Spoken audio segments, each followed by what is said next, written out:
mến và các anh chị con, các bạn sinh viên cùng giáo thân mến.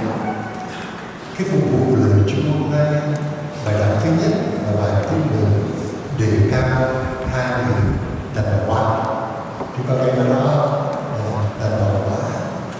Và chúng ta biết đàn bà này ở trong cái xã hội của Do Thái thời Chúa Giêsu thì người ta định nghĩa cái người đàn bà là người ta lấy chồng và chồng trên. Và trong một xã hội mà người ta đề cao người ta, ở trong xã hội chỉ có người ta mới có tiếng nói, còn phụ nữ không có tiếng nói. Và bây giờ nếu chúng ta theo dõi tin tức ở Afghanistan, ở bên Iran, hoặc là ở bên Ả Rập Xê Út ở thế kỷ thứ 21 mà người ta không cho phụ nữ đến trường, con gái không đi học, con gái ở nhà không có đi làm, chỉ có người chồng đi làm và chu cấp cho cả gia đình. Người phụ nữ ở nhà lo nuôi trẻ và chăm sóc con cái.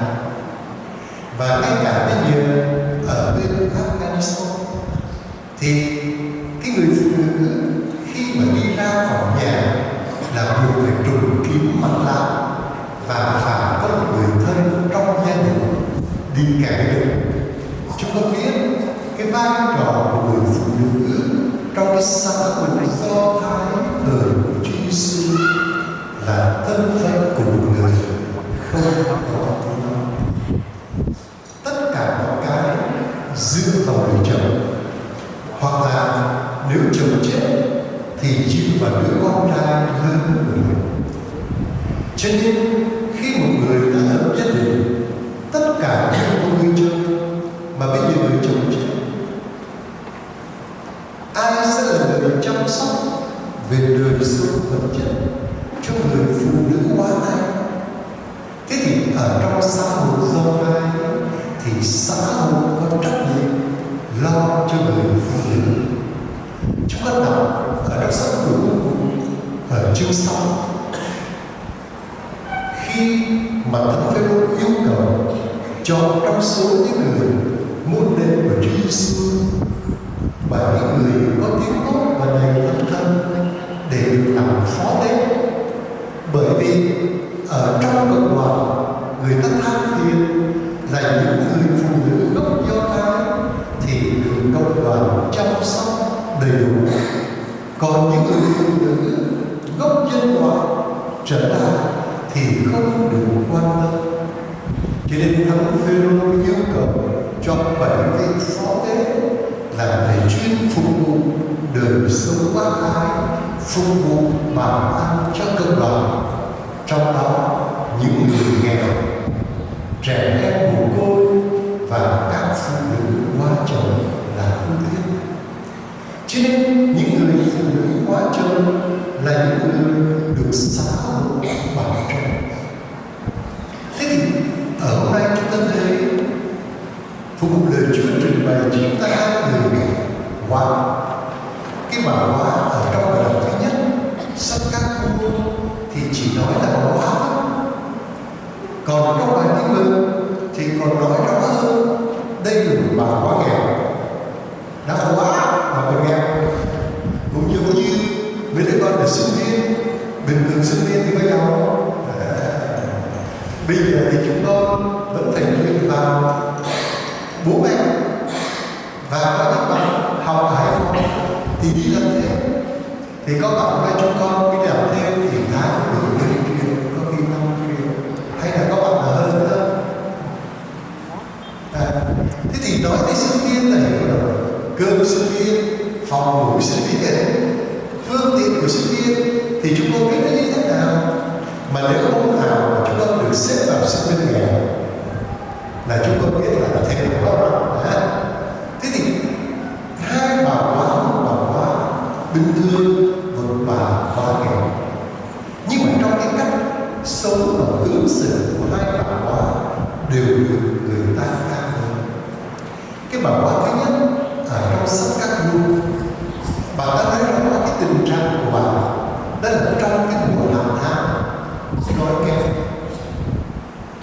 Trong nhà bà chỉ còn có một chút cồn và một chút dầu, và bà đi vào rừng và kiếm củ về để làm cái bánh cuối cùng cho hai mẹ con ăn sau rồi chết. Chúng con nghe rõ cái bài thứ nhất. Nhưng mà khi Elia là vị tiên tri của Chúa đi bộ một quãng đường dài về đến cái vùng Sarepta thì đói khát và gặp cái bà hóa này vào rừng để hái củ, thì ông ta xin bà kiếm cho tôi một chút nước, tôi khát quá rồi. Một cái người mà khát đến mức độ mà đi không nổi thì chúng con biết thế nào thế nào. Nếu hôm nào chúng con đi hành hương đi bộ với nhau mà đi đến những đoạn đường mà không có làng xóm mà nước được mang theo một uống hết, mình đi bộ thêm vài cái số nữa thì chúng con biết nó như thế nào. Thế thì cái bà kia đi lấy nước cho Elia, và sau đó thì Elia nói: bà ơi, bà cho tôi một nước bóng. Thì bà ta nói cái gì? Có Chúa phải chịu. Là trong nhà tôi chỉ còn có một miếng củ và một chút dầu, và tôi đi kiếm củ về để làm cái bánh cuối cùng cho mẹ con chúng tôi ăn. Bà ta có lòng tin vào Chúa. Thế thì Elia nói sao? Được rồi, bà cứ làm như thế. Nhưng mà trước khi bà làm cái bánh cho bà thì bà làm cái nguyên chung, cái đó nhỏ cho tôi ăn cái ăn đó. Bởi vì Chúa nói cái hũ bột sẽ không cạn và cái bình dầu của bà sẽ không rơi cho đến khi Chúa cho mưa xuống trên mặt đất. Nhưng chúng con là một sinh viên trẻ mà gặp một người nói với chúng con: cho tôi một bữa ăn, bởi vì Chúa nói tiền trong túi của bạn sẽ không cạn cho đến khi mà bạn kiếm được công việc mới. Chúng con dám can đảm để chia sẻ. Bà này sẵn sàng về làm cho Elia một cái bánh trước. Cái điều gì mà làm cho bà có thể hy sinh cái phần sống của gia đình để làm cho Elia? Bởi vì bà nhận ra Elia là người của Thiên Chúa. Nếu Elia mà cái tướng bộc trận không là người của Thiên Chúa thì bà ta không dám hy sinh. Trên đời Đức Cha nói với chúng con: muốn biết cái khuôn mặt của người như thế nào thì chúng con nhìn vào tấm gương. Nhưng nếu chúng con không muốn biết mình là ai thì chúng con phải nhìn vào ánh mắt của người đối diện.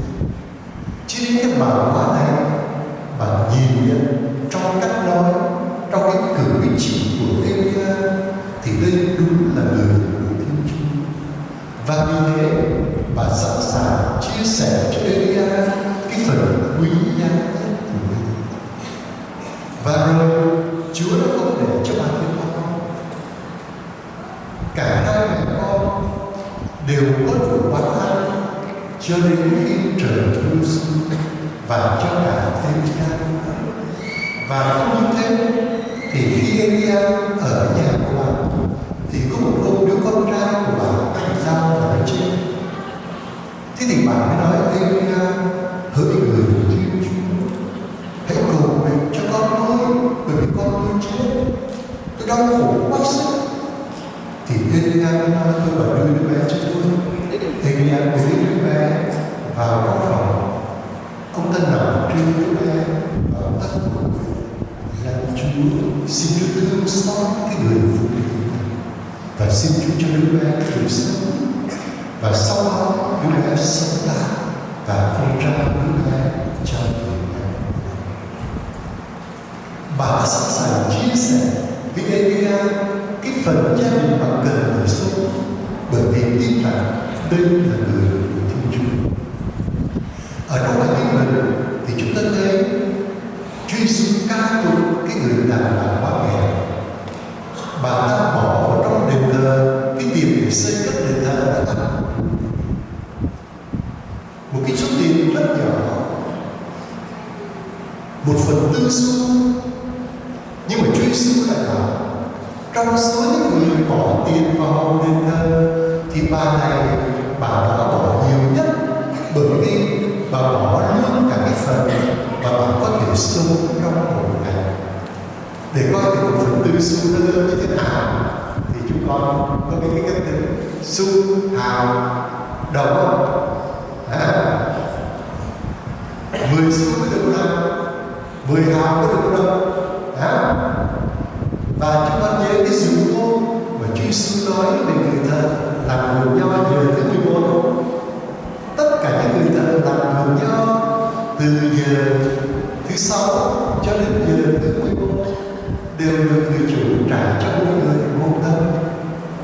1 đồng là số tiền mà một gia đình cần có để có thể sống trong một ngày.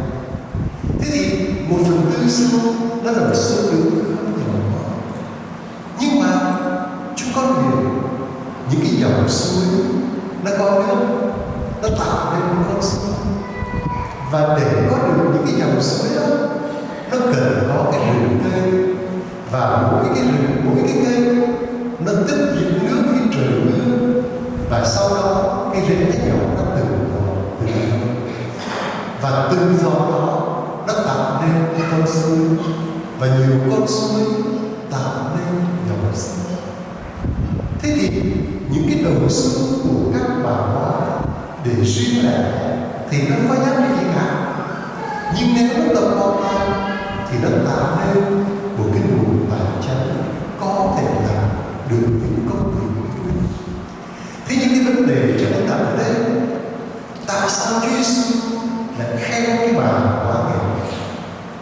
Và Chúa nói cái câu chuyện này kể đến đâu thì người ta đều ca tụng cái người làm nghèo. Chúng con là sinh viên và là sinh viên nghèo, nhưng mà quá ở trong câu chuyện thường trong những lần quyên góp có ai bắt chúng con đóng góp cái gì không? Thường là không, bởi vì chúng con chưa làm được gì. Thế thì cái người đàn ông khóa này được cộng đoàn bảo trợ.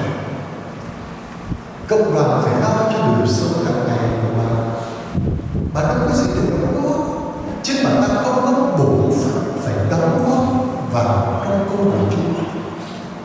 Nhưng mà ta là người Thiên Chúa và ta biết cái đền thờ là một công chung chung.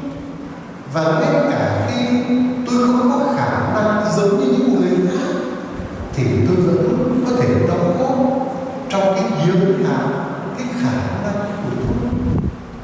Và vì thế cái điều mà ta không biết muốn mà ta vẫn là vì lòng yêu thương Chúa. Cái này thì ở trong ban mê chưa biết rõ.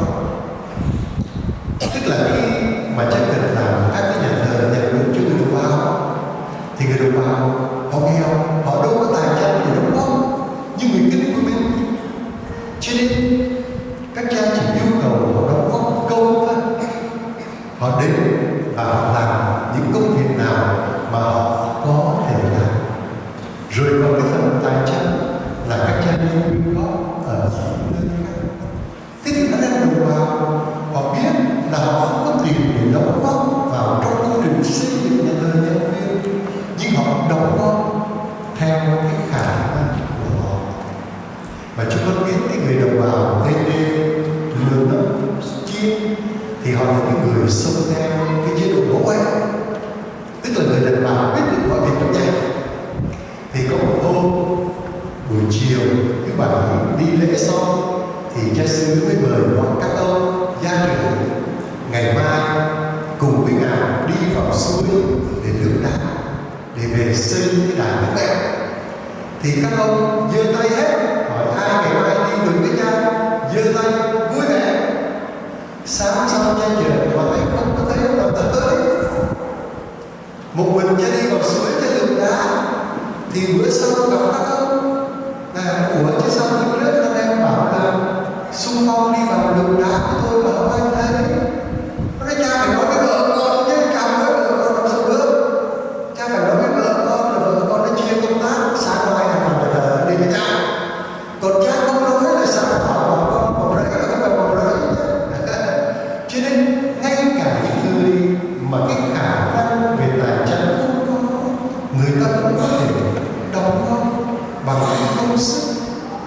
Rồi chúng con thấy ngay cả những người già yếu bên thân không có làm gì để ra tiền để đóng góp cho công trình trước, thì mình hy sinh bởi công viên.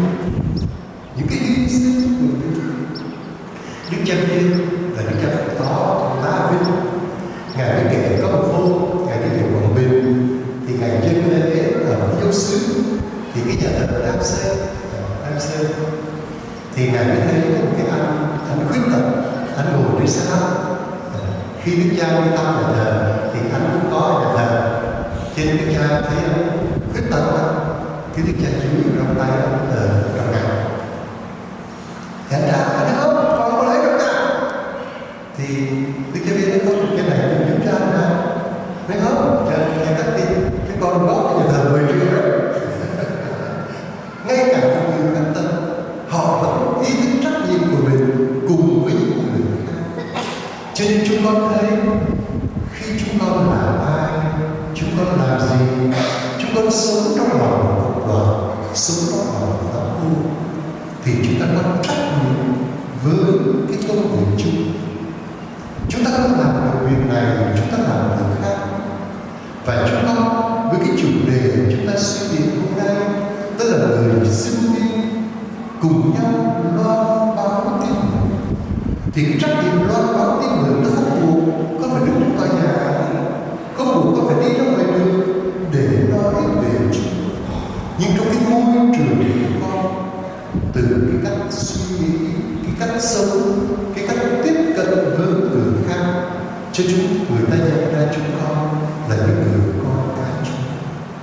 Và chúng con biết để thay đổi cái nhìn của những người ngoại giáo xung quanh chúng ta không phải là việc một sớm một chiều. Khi cha ở Phú Yên, cha có quen gia đình rất là tốt đạo, không có đạo, rất là tốt.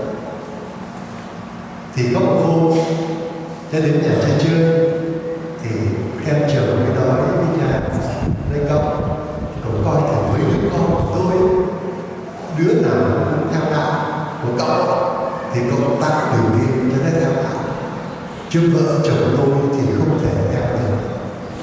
Tôi rất có cảm tình với đại công giáo, nhưng mà tôi không thể theo nữa, bởi vì bây giờ nếu mà chúng tôi theo đạo là chúng quanh bà con hàng xóm nó từ từ hết. Nhưng mà nếu con cái tôi đứa nào cũng theo đạo là tôi sẵn sàng, tôi tạo điều kiện cho cháu theo đạo, để thay đổi với một cái nhìn đầy thầm kín về đời sống của người công giáo. Nó đòi hỏi chúng ta phải thực hiện từ những công việc nhỏ, và cái công việc nhỏ chính là cái đời sống hiền lành, hòa bình, yêu thương của chúng con. Cầu chúc cho chúng con, tất cả các bạn sinh viên công giáo ý thức về cái sứ vụ loan báo đến người, và chúng ta cùng nắm tay nhau để làm từ những công việc nhỏ nhặt nhất. Xin Chúa chúc lành cho tất cả chúng con.